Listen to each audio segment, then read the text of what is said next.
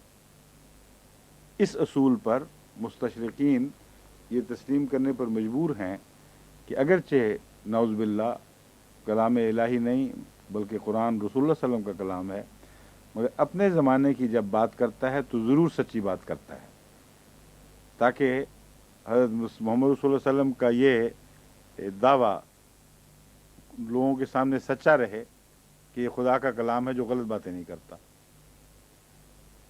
اس اصول کے تابع میں بیان کر رہا ہوں کہ یہ بات کھل جاتی ہے اس آیت سے کہ وہ لوگ جب آپس میں باتیں کرتے تھے تو یہ کہا کرتے تھے کہ محمد رسول اللہ کو کچھ نہ بتانا بائبل کی باتیں، ان کو دھوکہ دینے کے لیے بے شک ان سے مل لو، کہہ دو کہ ہم ایمان لے آئے ہیں، مگر بائبل کی باتیں نہ بتانا، کیونکہ جب وہ سنے گا تو ہم سے پھر اس کے مطابق بحثیں کرے گا۔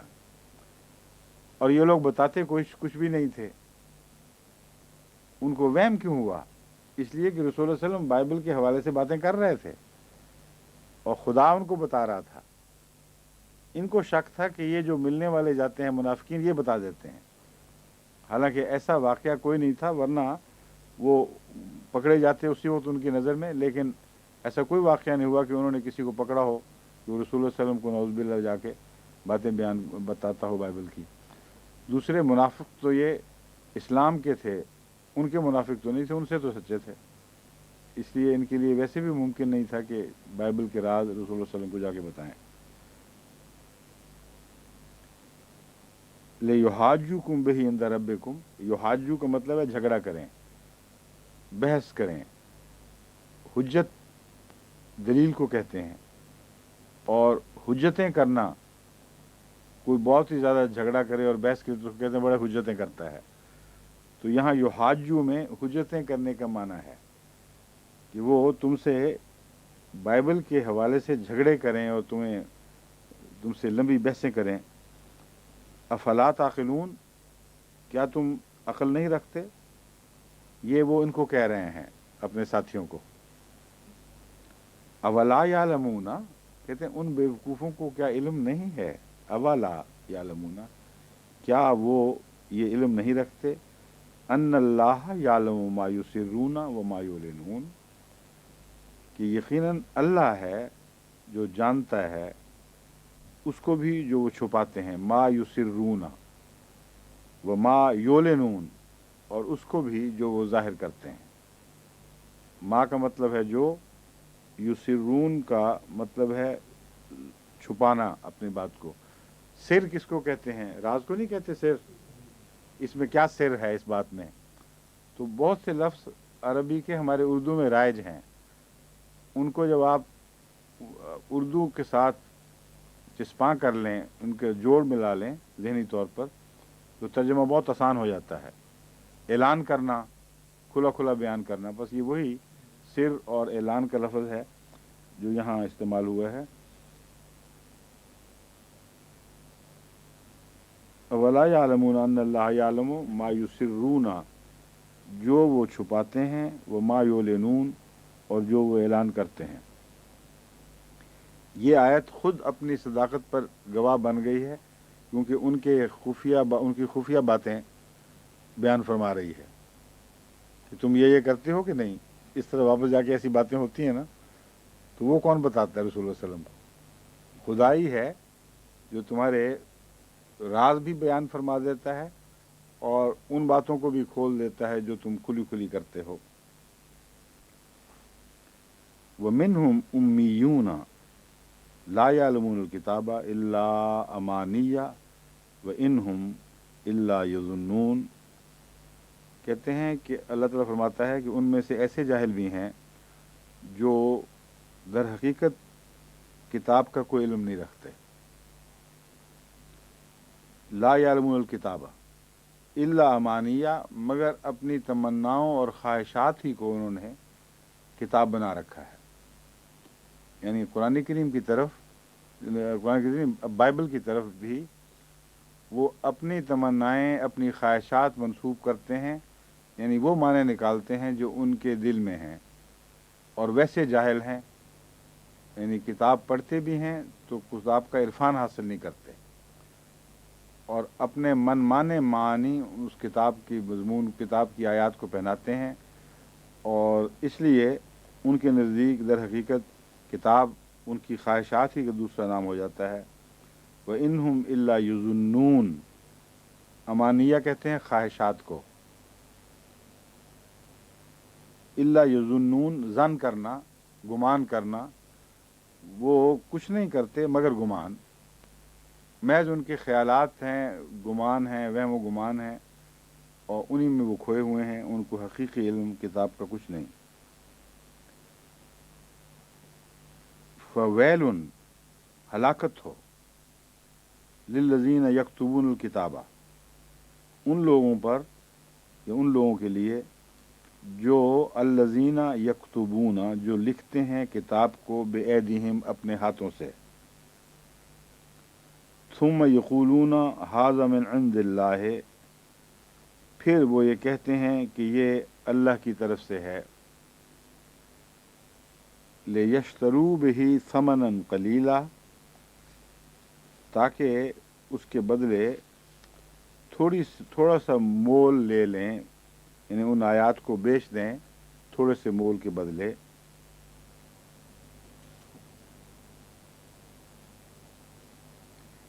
فویل لہم مما کتبت ایدیہم، یہ وہی لفظ ہے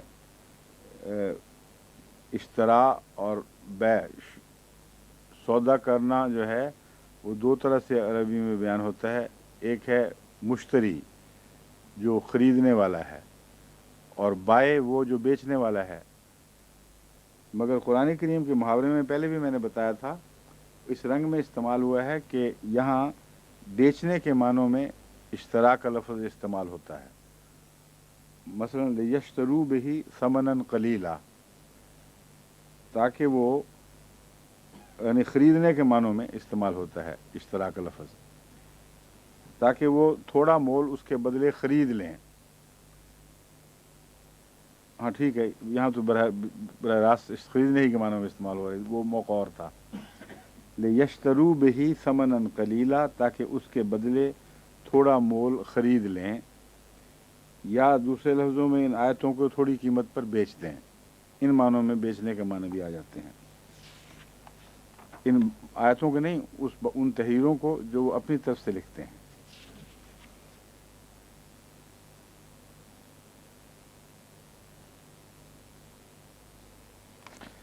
ویل لہم مما کتبت ایدیہم وویل لہم مما یکسبون.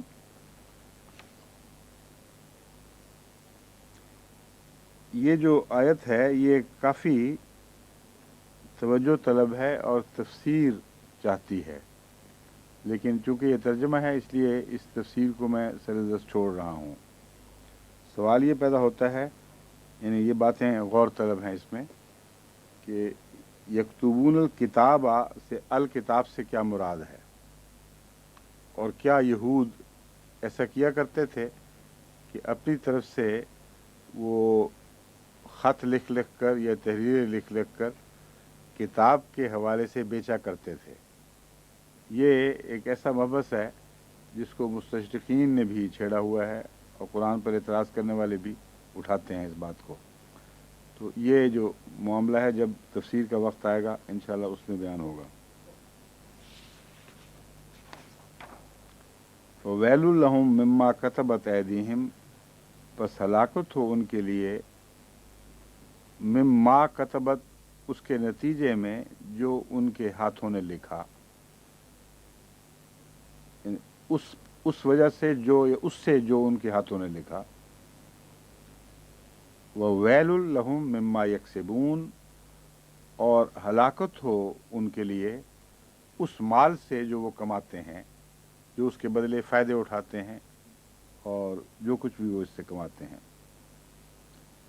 وَقَالُوا لَن تَمَسَّنَا النَّارُ إِلَّا أَيَّامٌ مَّعْدُودَةٌ، اور وہ کہتے ہیں کہ لن تمسنا النار، ہرگز ہمیں نہیں چھوئے گی آگ.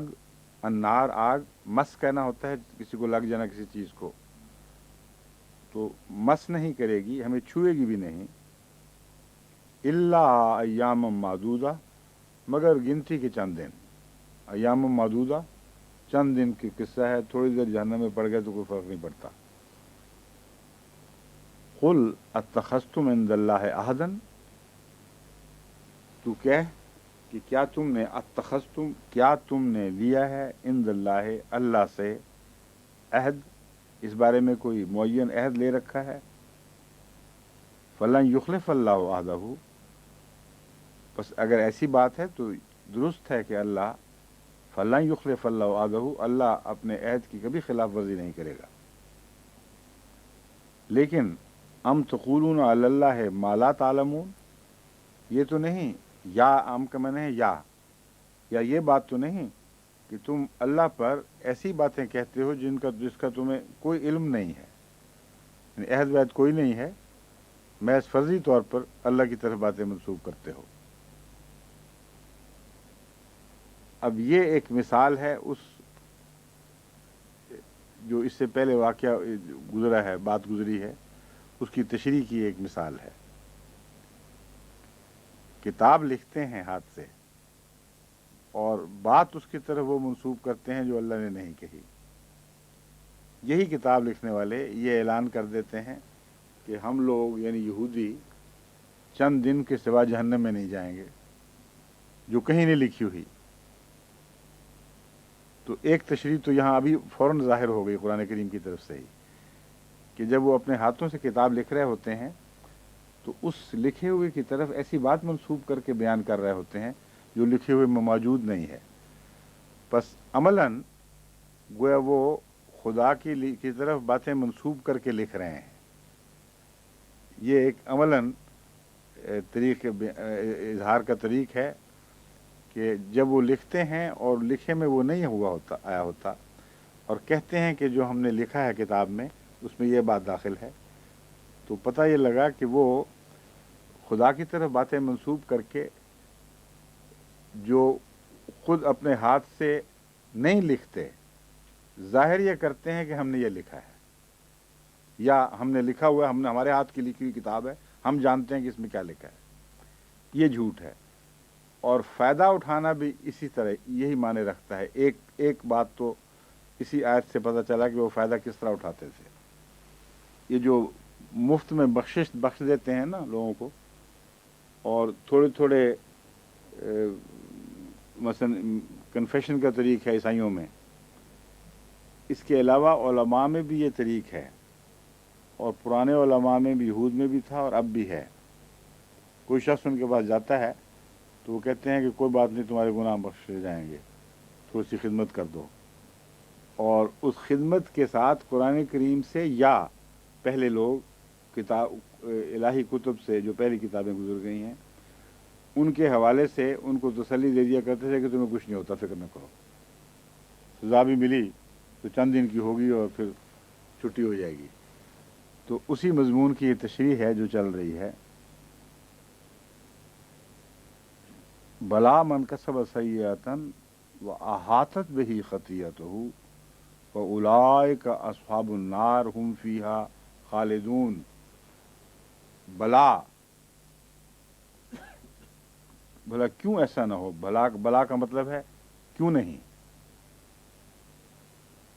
من کسب سیئۃ، من میں نے جو، کسبہ جس نے کمایا، سیئۃ کوئی برائی، یعنی جس نے بھی کوئی برائی اختیار کی، کسبہ کا مطلب یہاں ہے اختیار کی، اس سے چمٹ گیا، اسے کرنے لگا مستقلاً، وَأَحَاطَتْ بِهِ خَطِیَّتُهُ، اور اس برائی نے اس کو گھیرے میں لے لیا، یعنی اس کی زندگی کا ایک مستقل حصہ بن گئی جس سے وہ علیحدہ نجات حاصل نہیں کر سکتا، اس کو چھوڑ کر اس سے الگ نہیں ہو سکتا۔